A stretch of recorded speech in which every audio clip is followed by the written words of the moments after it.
violence à l'égard des femmes et des filles est l'une des violations des droits fondamentaux les plus fréquents dans le monde. Elle ne connaît pas de frontières, qu'elles soient économiques, sociales ou géographiques. À l'échelle mondiale, on enregistre quotidiennement des femmes et filles victimes de violences physiques ou sexuelles.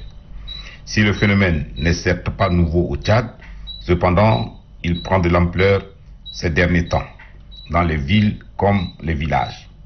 Quotidiennement, les jeunes filles sont violées. Des femmes sont battues et torturées par ceux auprès de qui elles sont censées trouver refuge, protection et amour. Les derniers cas en date enregistrés sont ceux de Hawa, âgée de 25 ans, sauvagement battue, torturée et mutilée par son conjoint, et la petite et innocente Massine, âgée de 5 ans, abusée par un homme de 40 ans. Informé de ces actes de cruauté, le chef de l'État, le général des corps d'armée, Mahamat Idriss Déby Itno, est allé samedi matin au chevet des deux victimes admises pour des soins à l'hôpital de la mère et de l'enfant et à l'hôpital de l'amitié Tchad-Chine. Se rendant à leur chevet, le chef de l'État est certes allé exprimer sa solidarité et sa compassion avec elles, mais il a tiré sur la sonnette d'alarme. Trop c'est trop et cela doit cesser, a-t-il indiqué.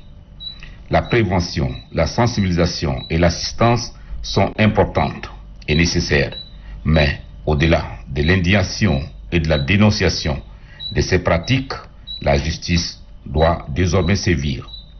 Il s'agit là de la synergie d'action nécessaire et du rôle que doivent jouer les ministères en charge de la femme et de la protection de la petite enfance, de la santé publique et de la justice pour une lutte efficace. Le Tchad a souscrit à de nombreux textes et conventions qui protègent les droits de la femme et de la petite fille.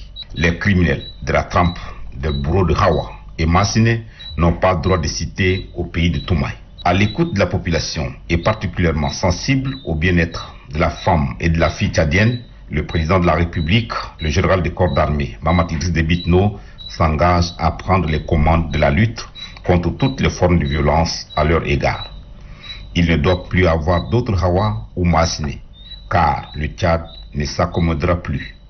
Je veillerai personnellement pour que ces criminels soient châtiés et que justice soit rendue, a averti le chef de l'État. À bon entendeur, salut.